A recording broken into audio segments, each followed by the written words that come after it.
I love you. I love you. Hold on 1 second. I'm not going to be on YouTube though. What?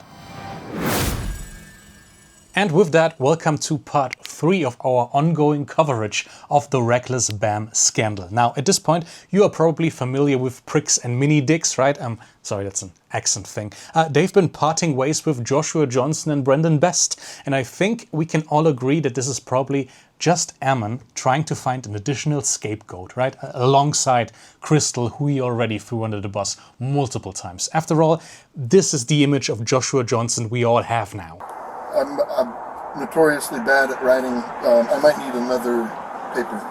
And he very much strikes me as the muscle and not the criminal mastermind behind all of this, right? I'm going to come back around to this scapegoat thing again in chapter 3 of this very video. That's a recurring theme in this story for some reason. But let's stick with Ammon McNeff for a little longer. Maybe you have even heard of the Legally Mine wealth management company that Ammon founded and that his father used to run. Also, the lawsuit that ensued there. If you haven't heard, look it up. It's insane. And I mean, from that alone, you can kind of sort of get an idea of what this guy is like. You have also heard of the GoFundMe that Ammon tried to get his grubby hands on, which disappeared for a while, but now is back up. But most importantly, you probably have seen Ben's latest video, right? I'll try to link that down as well. And you are aware of the Temporary Restraining Order, which means that we won't be able to see what else actually happened to Ben in his part 3. Just that Bricks and Minifigs apparently alleges that Reckless Ben has threatened to set their store on fire and kill the manager. They created a fake contract, forged a manager's signature up there, threatened to kill her. And here's to hoping that we'll actually get to see that part 3 as soon as possible. I mean,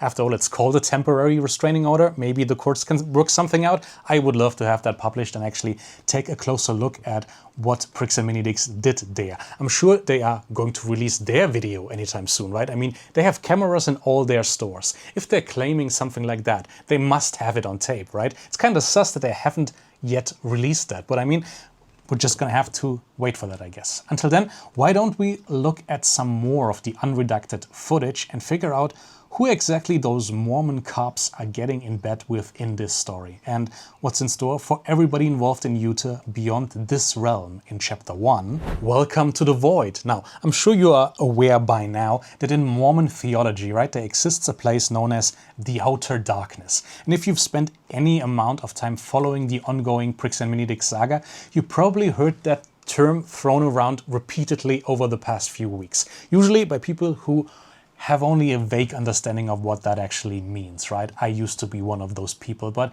I looked it up. The Outer Darkness is often described as the Mormon equivalent to hell. Strictly speaking, that's not really accurate. According to traditional Latter-day Saints theology, the Outer Darkness is reserved for an extraordinarily small group of people. And they are not ordinary sinners. They are not criminals. They are not corrupt politicians. They're not even apostates, right? They're called the sons of perdition, which makes me wonder, are there also daughters of perdition, or would that level of enlightenment only be achievable by men? After all, to qualify as a son of perdition, a person must possess a near-perfect knowledge of God and then consciously and deliberately reject him.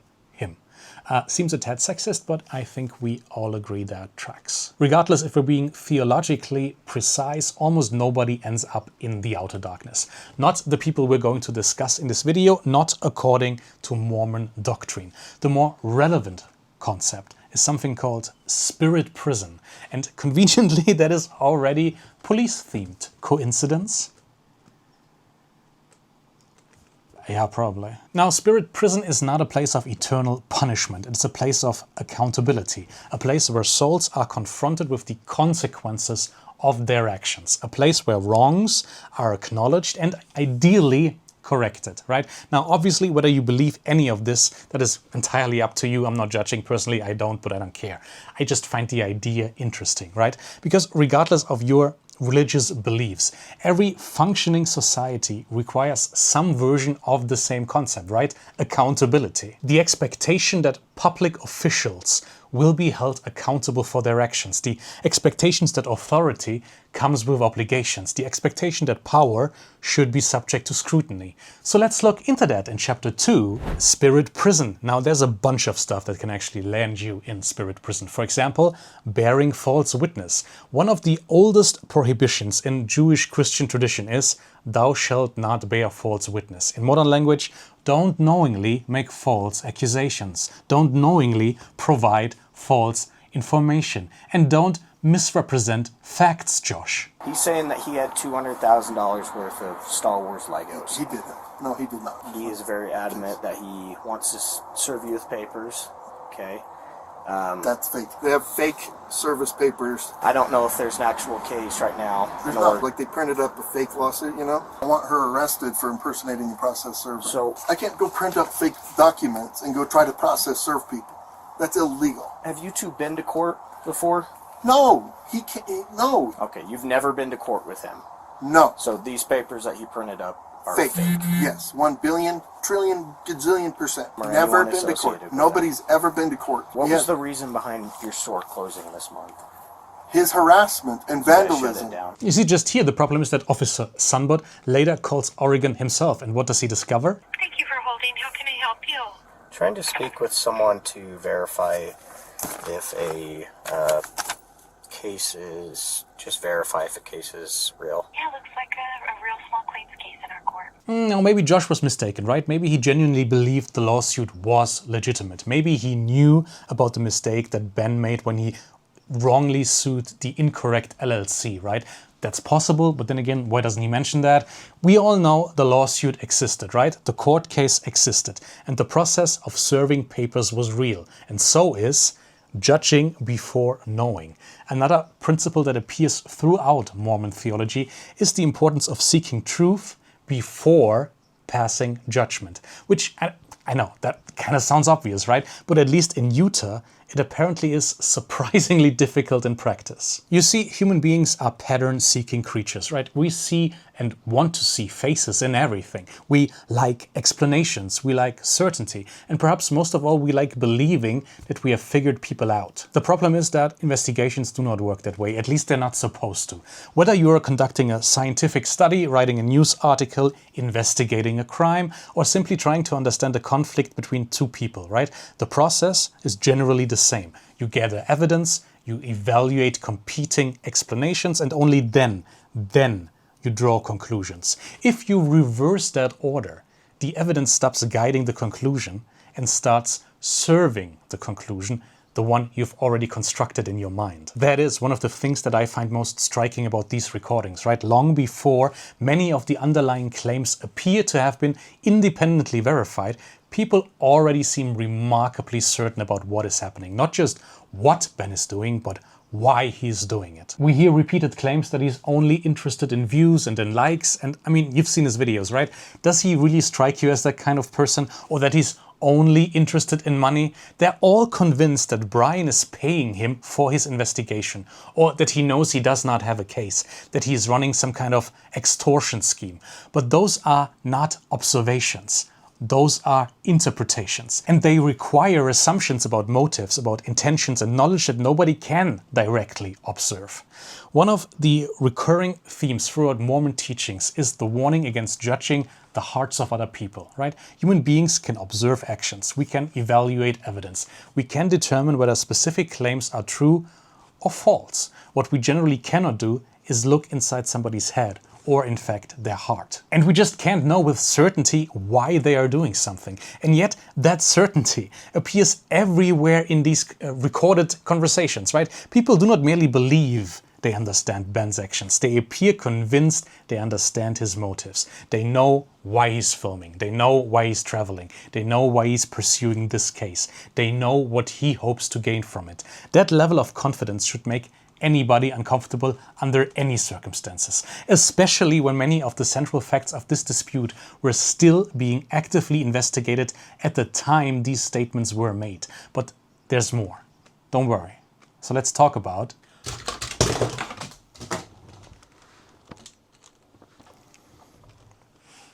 pride. All of this naturally leads into another concept that occupies a central place in Mormon theology: pride. When most people hear the word, they think of arrogance or vanity or somebody, I don't know, showing off. In Mormon teachings, pride is often discussed as an unwillingness to accept correction, a tendency to place one's own judgment above that of others, and a refusal to seriously entertain the possibility that one might be wrong. In other words, pride is not simply thinking highly of yourself. It is becoming so confident in your own conclusions that uncertainty begins to just disappear. That is dangerous in any context, but it's particularly dangerous when accusations are involved, right? Once somebody becomes convinced that another person is a stalker, every attempt at communication begins to look like stalking.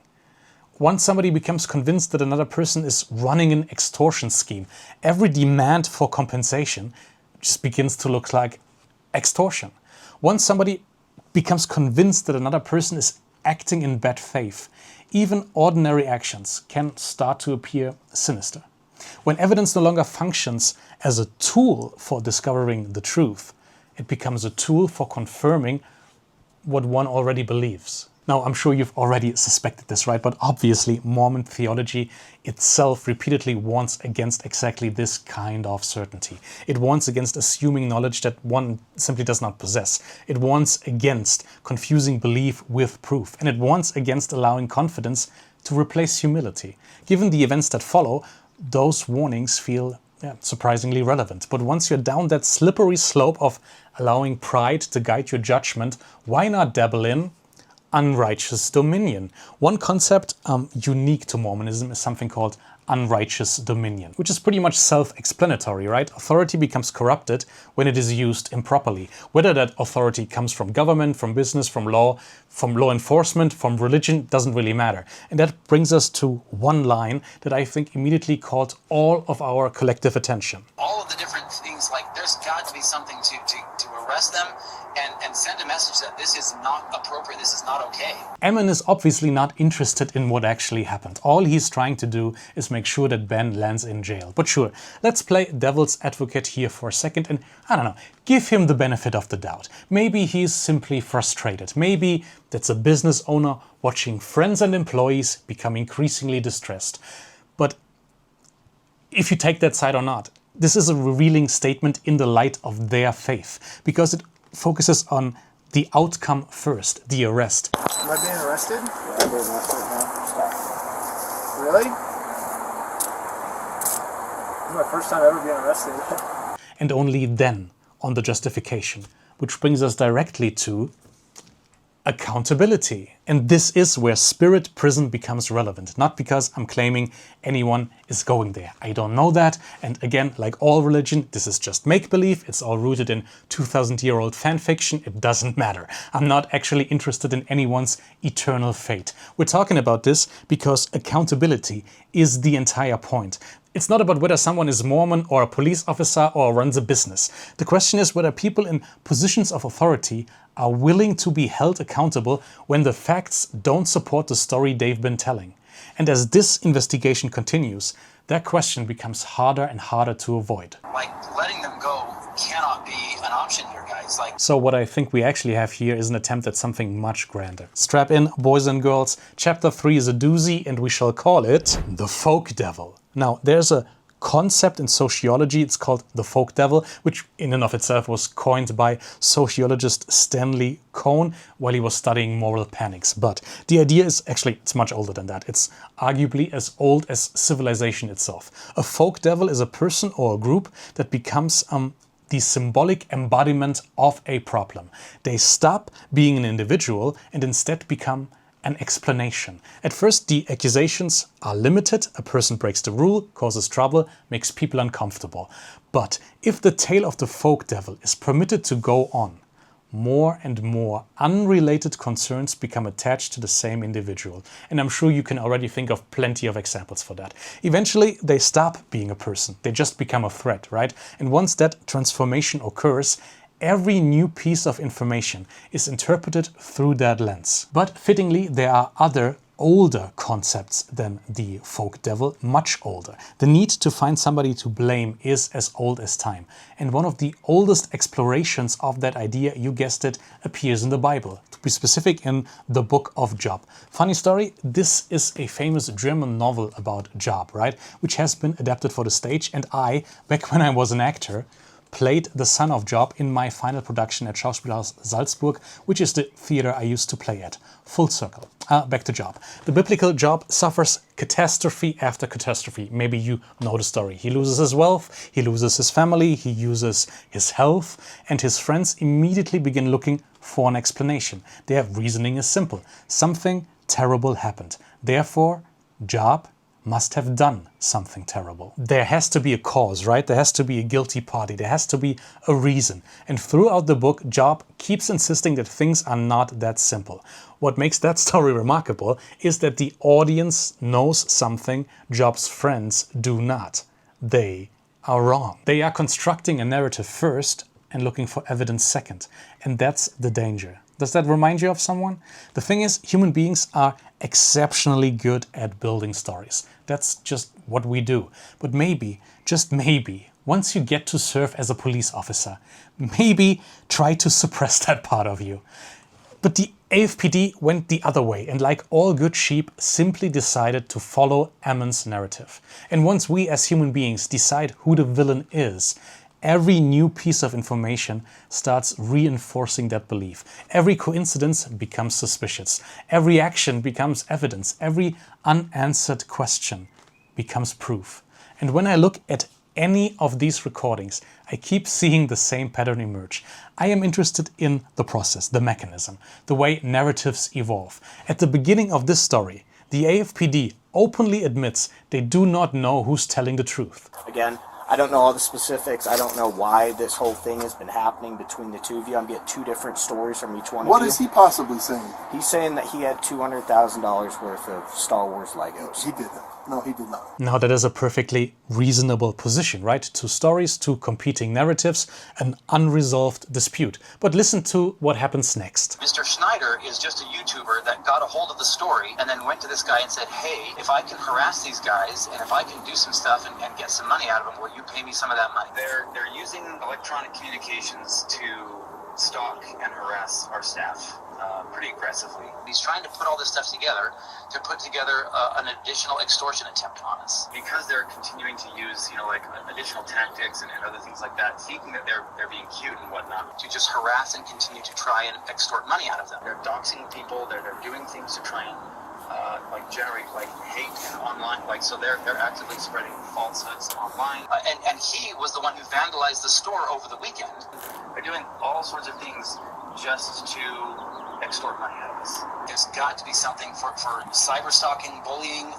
Somebody has to be arrested to show that they can't continue to do this. And Mr. Mansell, who are all colluding together to try and extort money out of us. And just like I have cut this footage together, right? These allegations do not remain separate. They do not remain separate in police officers' minds. They accumulate. They shouldn't, but they do. Each new accusation is added to the pile. Each new complaint reinforces the previous one. And before long, we are no longer discussing a dispute over a Lego collection, right? We are discussing a character, a villain, a folk devil, a scapegoat, a cyber-stalking, extorting, harassing, process server impersonating criminal mastermind with an army of followers operating across multiple states. And I'm sorry, that is where I start getting uncomfortable. Because throughout these recordings, we keep hearing conclusions, we keep hearing certainty, we keep hearing people explain who Ben is. What we do not hear is evidence. Release that footage of Ben saying he wants to burn the place down and kill the manager. Where is it? When Josh Johnson says the lawsuit is fake, right? That's not evidence. When Ammon McNeff says Ben is running an extortion scheme, that's not evidence. When somebody says Ben is only doing this for clicks and views, that is not evidence. Those are claims. Claims may ultimately be correct. Claims ultimately may be incorrect. But the thing is, there are still claims. And a functioning justice system is supposed to begin with evidence and end with conclusions. Not the other way around.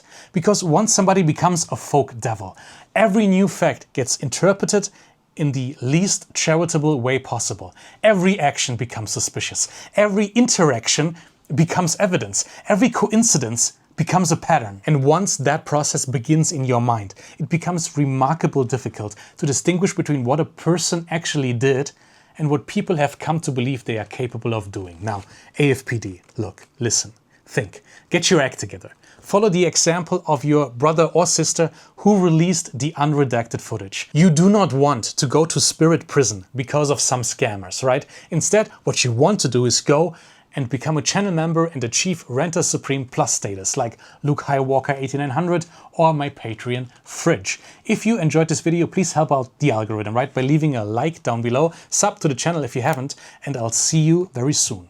Du bist gut genug. Welcome to my ant card. This is just a hangout. Yeah, I'm a crank that shit. Bro, that's so damn loud. It's nothing but a little intermission. Enjoy these soothing bars of utter indecision. Buddy people, you can trust me. It's an ant card. I know all those fire jokes and get you saying hard.